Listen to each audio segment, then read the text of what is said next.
I want to make a short video that is based on a topic that is constantly current, a primary important topic for any psychology, any really university level course. But we had a really great discussion, and somehow it wasn't recorded. So I want to share some points that came out during the discussion. You were aware of everyone at this level has heard of critical thinking, and really good points were brought up.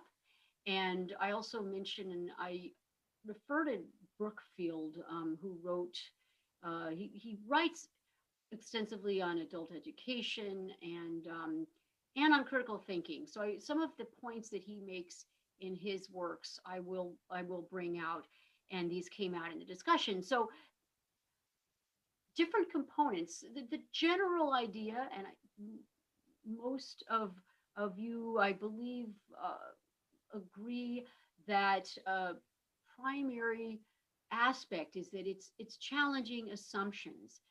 And something that Brookfield points out is that it's not only challenging assumptions, whether you're reading a research article or even an article in a general magazine or social media, but also being told something, just in life in general, or even what did our parents tell us, or what is being said at work. And so it's challenging, though, assumptions, things that have been assumed for a long time, or something that a society might regularly do, or even in the science world, even in psychology, we have found that there we might assume something.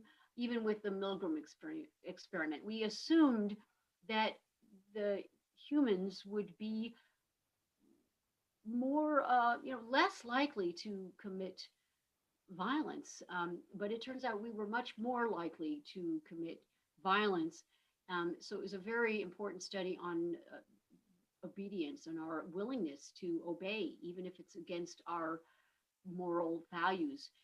I mentioned human animals just because it's interesting. It's been done with rhesus monkeys and rats, and they outscored humans in terms of their willingness. They were unwilling to hurt each other, even though they had more to lose, such as not being fed. So they had to stop the experiment, I believe, after 10 days with the rhesus monkeys because they were starving rather than hurting their fellow rhesus monkeys. So we that's an assumption that that an experiment showed the value of research. So challenging assumptions, but a key point that Brookfield brings out is challenging assumptions and being willing to change one's behavior on the basis of that challenge and that new information, that new insight that you came upon. That is a key component. That's a component within cognitive dissonance. It's like, why do we continue with a behavior even though it doesn't line up with our values? We often don't want to be wrong, or we don't recognize it. So critical thinking about our own lives as well, self-reflection, it takes another level of maturity and openness to look at ourselves and challenge our assumptions we've made about our lives and behavior we may have participated in, and to then change our behavior.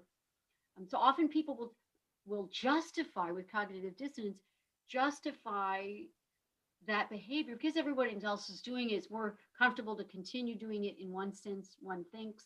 So you justify that behavior rather than simply changing the behavior. We wonder, why don't more people change behavior? So critical thinking really affects our own personal lives, but also our relationship to society.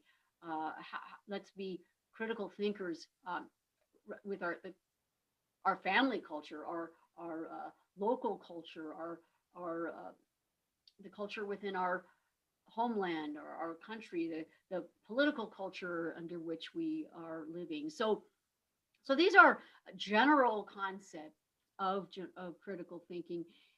So a couple of questions and comments, for example, that came up, that it's not necessarily negative. You know, we think critical, oh, you're being negative about something. So it's actually can be positive. It's a positive activity. It's a productive activity. Um, it's not just a yes. You can have a negative criticism of something, but it's it's it's maybe healthier to think of it as a positive reassessment of something. So that's a point that came up and that Brookfield makes, but also that it's a process, not an outcome. I think every day, shouldn't we be critical thinkers? You know, how did that day go? How am I behaving as a person in my own life, in my family, in my society, at school? How can I improve? So it's a continual process in a sense, and definitely when we read research, that's very key component. Uh, yes, both positive and negative events in our lives or situations in a society can induce critical thinking. So we often think of it's a negative thing that has to change, but no, maybe it's a positive thing that occurred that inspires us to change. And this brings me to another point that someone brought up, um, in that we often think of critical thinking as a purely rational, non emotional process, which, on one hand, it is important to be as objective as we can be, as is possible. And But nonetheless, we're humans. We are emotional beings. I always say this about research: we're going to have a bias. It's what you do. That's why we have those objective processes. The importance of proper methodology. Um, but but in terms of the positive or negative inducing critical thinking, it relates to also emotion. You know, how do what is the emotion that is evoked when you decided to major in psychology, to become a psychologist? Uh, I have a feeling that most of you also have a positive feeling, not only an interest or an objective goal to have a good career and to help others, but there's likely an emotion involved. You know, if we choose a career and we get a bad feeling, we say our gut, listen to our gut reaction, that might not be the best choice. There's a great book called Life Begins After 40, when a woman looked at, she looked at success stories of people who changed their careers in their mid 40s and so much more successful at that point. They knew themselves more, they made decisions based on uh, more information about themselves. So listening to one's emotions and can actually aid in critical thinking. Like, how did I feel about that? Did that make me feel good? So, did I feel? Am I fulfilled when I do this work? Uh, does it align with my values? What was that feeling I had, um, negative or positive, that can inform my decision, especially a long-term decision or a decision working with others, etc. So those are interesting challenges to the concept of critical thinking that came up. So again, we want to be, in terms of researchers and scholars, post positivists. That idea that there's not an absolute truth. You know, if we that we need to critically think and be aware, be careful if someone says, I have the answers, I have all the answers, this is the way, uh, the truth of this science. I mean, can you imagine, had Einstein stopped at the mechanical physics, had he not thought outside the box and went to relativity, and we went beyond to quantum physics. So there's always something that might not be in front of us that we need to be open as scientists, as researchers, as scholars. So the post-positivist view of science and scholarship applies, that to critical thinking. So a few more points that I'm looking at. I had notes about context. So again, it's very important context of, is it regarding work or home? I mean, it's we need critical thinking in all of these areas. Um, Politics, advertisements we're reading, research articles again. But the context matters, but also the context of the research, of the article we're reading, or the moment. Again, absolute truths also apply to context and timing and who is involved. So being aware of context, applying it within each context, but being aware that um, the timing, different factors, again, as researchers, all factors matter. They all add up, and all play a part. We have to keep that in mind also as critical thinkers. So another phrase of Brookfield's that I admire, and that applies is that you imagine and explore alternatives. I mean, that's a very also hopeful way to end this discussion, or to think of critical thinking. Imagine new possibilities.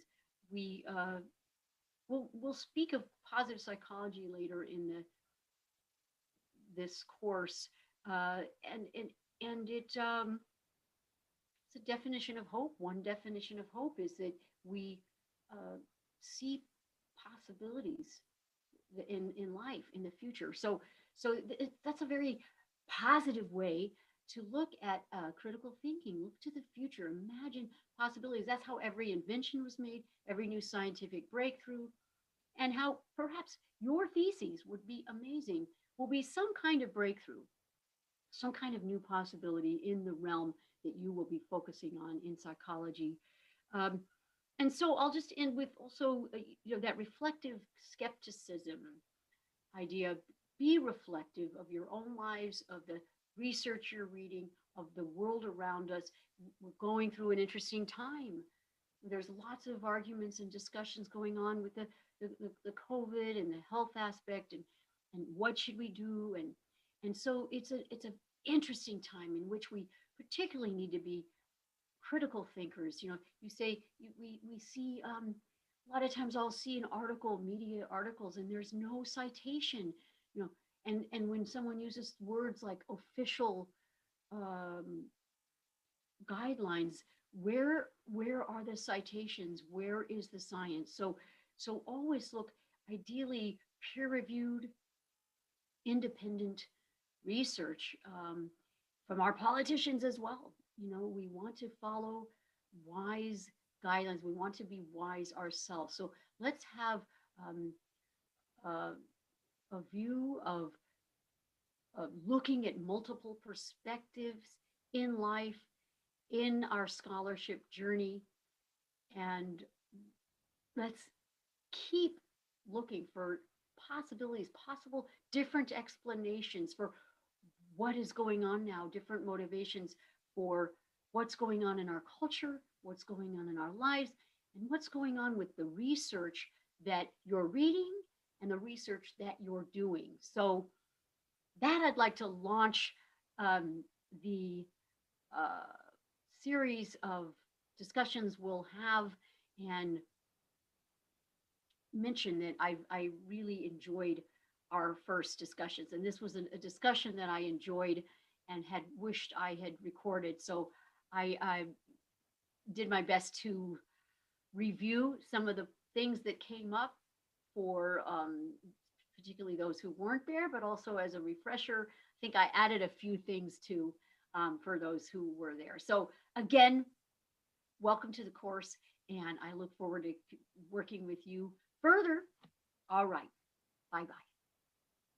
Here's to a successful scholarly journey within the course, but within your full program, which will culminate in your own thesis and even the defense of these ideas you are going to bring forth, research, and contribute to the field of psychology.